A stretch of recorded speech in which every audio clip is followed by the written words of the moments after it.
Hello guys. हाय।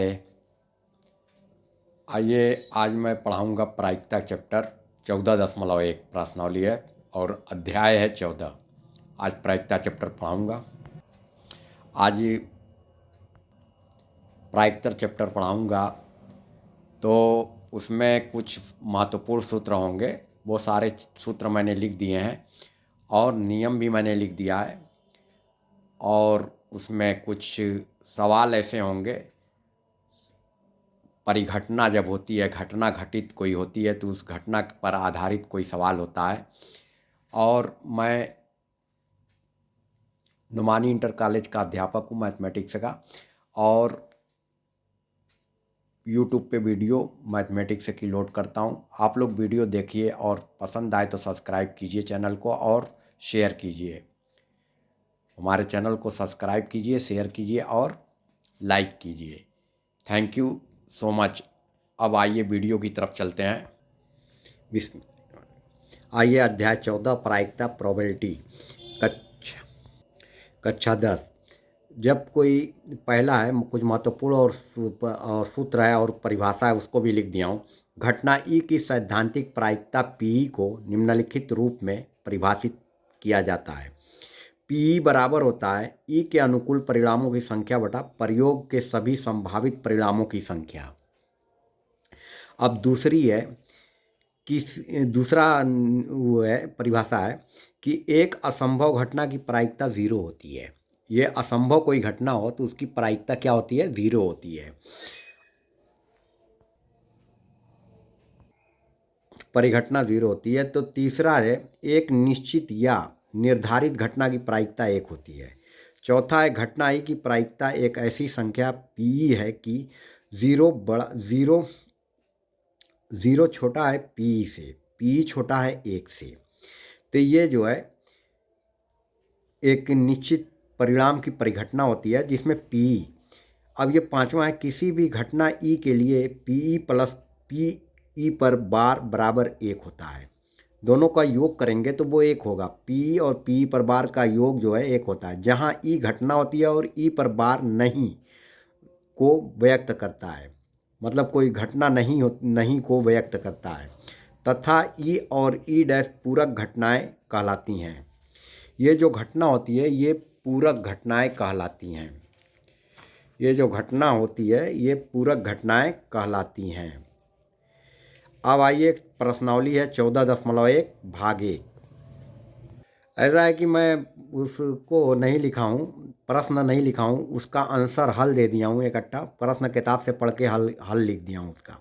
प्रश्नावली है 14.1 भाग 1। भाग 1 प्रश्नावली एक में भाग 1 में दिखाऊंगा इसको, क्योंकि 4 ही सवाल अभी हल हुआ है। अब आइए देखिए, पहला है घटना ई की प्रायिकता प्लस घटना ई नहीं की प्रायिकता। दो चीज़ें होती हैं, एक घटना ई होती है और एक घटना नहीं होती है। तो दोनों की प्रायिकता अगर निकाली जाए तो प्रायिकता 1 होगी। ये भरने वाला था, मैं भर दिया हूँ इसको। उस घटना की प्रायिकता जो घटित न हो सकती, वो 0 है। जो कोई ऐसी घटना हो जो घटित न हो वो 0 होती है। ऐसी घटना असंभव घटना कहलाती है। जो घटित नहीं हुई है तो वैसी घटना क्या कहलाएगी? असंभव घटना कहलाएगी। तीसरा है उस घटना की प्रायिकता जिसका घटित है एक है। घटित है जिसका घटित। अब यहाँ पे देखिए तीसरा है उस घटना की प्रायिकता जिसका घटित होना निश्चित है। उस घटना की प्रायिकता जिसका घटित होना निश्चित है 1 है। ऐसी घटना निश्चित घटना कहलाती है। तो जिसका 1 होता है वो ऐसी घटना निश्चित घटना कहलाती है। चौथा है किसी प्रयोग की सभी प्रारंभिक घटनाओं की प्रायिकताओं का योग 1 होता है। उनकी प्रारंभिक घटनाओं की प्रायिकताओं का योग करेंगे तो वो 1 होगा। 1 इसमें भरा जाएगा। पांचवा है किसी घटना की प्रायिकता 0 से बड़ी या उसके बराबर होती है तथा 1 से छोटी। ये भरा गया है सब, 0 भरा गया है तथा 1 से छोटी या उसके बराबर होती है। 1 से छोटी या उसके बराबर होती है। तो यहाँ पे ये दर्शाया गया है कि ये का ज़ीरो से छोटी, ज़ीरो से बड़ी, ज़ीरो से बड़ी तथा एक से छोटी, एक से छोटी या उसके बराबर होती है। दूसरे का हल है, दूसरे क्वेश्चन नहीं लिखा हूँ, क्वेश्चन किताब से पढ़ लीजिएगा। दूसरे का हल है, क्वेश्चन नंबर 2 का हल है, पहला है, जब एक ड्राइवर कार चलाने का प्रयत्न करता है तो कार चलना प्रारंभ हो जाती है या नहीं भी चलती है। तो अतः इस प्रयोग का परिणाम सांप्रदायिक नहीं है, सांप्रायिक नहीं है। इस अतः इस प्रयोग का परिणाम सांप्रायिक नहीं है। सांप्रायिक उसको कहते हैं, नहीं है यहाँ पे, जो निश्चित हो। जैसे मैं कह दूँ कि किसी को पैदा होती, या तो लड़की पैदा होगी या लड़का, तो लड़की या लड़के का होना एक निश्चित घटना है। तो ये मतलब कि सांप्रायिक है, और जो निश्चित ना हो तो सांप्रायिक नहीं है। तो ये निश्चित नहीं है, नहीं भी चल सकती है और चल भी सकती है। तो ये निश्चित नहीं कोई घटना है, तो इसलिए ये सांप्रायिक नहीं है। दूसरा है एक खिलाड़ी बास्केटबॉल को बास्केट में डाल भी सकती है या नहीं भी डाल सकती। अतः यह प्रयोग, ये भी सांप्रायिक नहीं है। डाल भी सकती है और नहीं भी डाल सकती, ये भी सांप्रायिक नहीं, ये भी सांप्रायिक नहीं है। अब यहाँ पे है सांप्रायिक नहीं है ये भी, डाल भी बास्केटबॉल को उसमें बास्केट में डाल भी सकती है और नहीं भी डाल सकती, ये भी सांप्रायिक नहीं है। एक सत्य या असत्य प्रश्न के उत्तर के विषय में हमें पहले ही पता है कि परिणाम दो में से एक का उत्तर के रूप में आना निश्चित है। दो परिणाम होते हैं, एक का उत्तर के रूप में आना निश्चित है। अतः इस प्रयोग का परिणाम सांप्रायिक है। तो चौथा देखो, किसी बच्चे के जन्म के विषय में लड़का या लड़की का होना निश्चित है। अगर किसी बच्चे का जन्म होता है तो उसमें या तो लड़का होगा या तो लड़की, ये निश्चित है, लड़का या लड़की होना निश्चित है। तो इस परिणाम को सांप्रायिक कहते हैं। जो निश्चित हो तो ऐसे परिणामों को सांप्रायिक कहा जाता है। ऐसे परिणाम सांप्रायिक कहलाते हैं जो निश्चित हों। अब तीसरा देखो, प्रश्न नहीं लिखा हूँ, सिर्फ हल लिख दिया हूँ। अब कितना बैठ के लिखूंगा, प्रश्न किताब से देख लीजिएगा।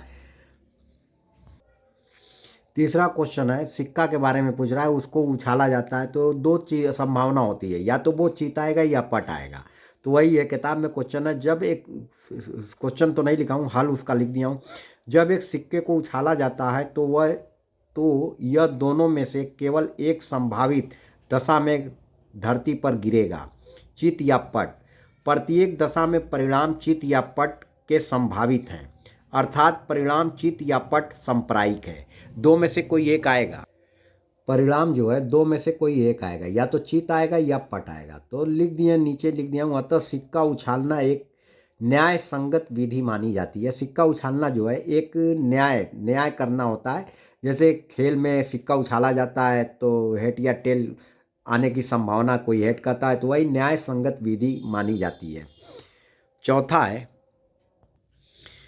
किसी घटना ई की प्रायिकता पी सदैव जीरो से बड़ी या जीरो के बराबर, या पी बराबर एक, या एक से बड़ी या जीरो से छोटी। देखो यहाँ पे ये दिया हुआ है कि किसी भी घटना की प्रायिकता जो होती है जीरो से बड़ी या उसके बराबर होती है, या एक से बड़ी या उसके बराबर होती है। एक से बड़ी हो या उसके बराबर हो, तो कि ये पी परिघटना घटना होती है। पी प्रायिकता पी के सदैव जीरो से बड़ी या उसके बराबर होती है, या एक से बड़ी या एक से छोटी या उसके बराबर होती है।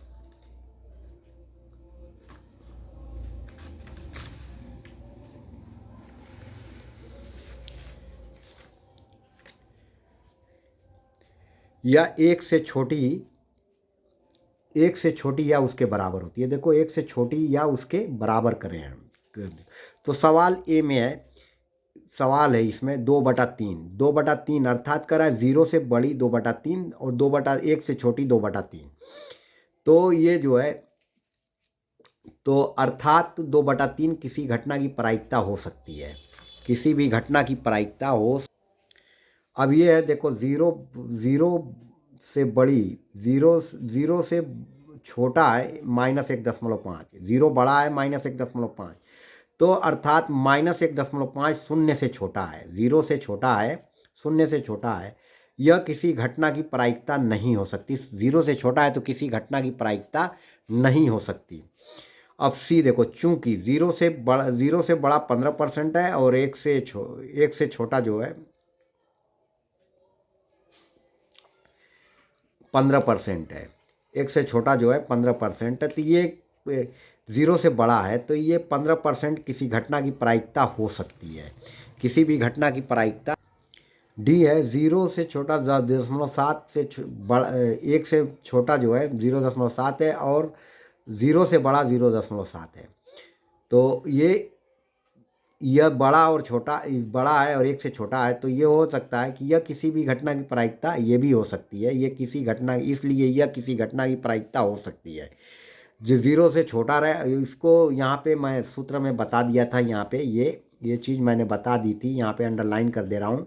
यहाँ पे ये मैंने बताया था कि 0 से छोटा होता है या 0 के बराबर होगी, या 1 से छोटी होगी, या 0 से बड़ी या 0 के बराबर होगी, या 1 से छोटी या 1 के बराबर होगी। तो अगर कहीं गलती हुई होगी तो देख लीजिएगा, क्योंकि यहाँ पे मैं लिख दिया हूँ। हो सकता है कि गाड़ी मोटर आने से बाहर का रोड पर गाड़ी वगैरह आती है तो इसलिए दिक्कत हो जाती है, तो इसमें हो सकता है कहीं छूट गया हो बात समझाने में, तो इसमें लिखा हुआ है, देख लीजिएगा। Thank you so much. Hello guys, मेरे चैनल को सब्सक्राइब कीजिए, लाइक कीजिए और शेयर कीजिए, और वीडियो समझ में आए तो शेयर ज़रूर कीजिए, और वीडियो ना समझ में आए तो कमेंट ज़रूर कीजिए, कमेंट कर दिया कीजिए, ताकि मुझे पता चला कि मेरी वीडियो में कोई गलती अगर हो तो मैं उसको सुधार दूंगा। कमेंट ज़रूर लिखिए। Thank you so much. अब यहीं से समाप्त करते हैं। कक्षा 10 प्रायिकता चैप्टर पढ़ाया हूँ, अब यहीं से अलविदा करता हूँ। Thank you so much.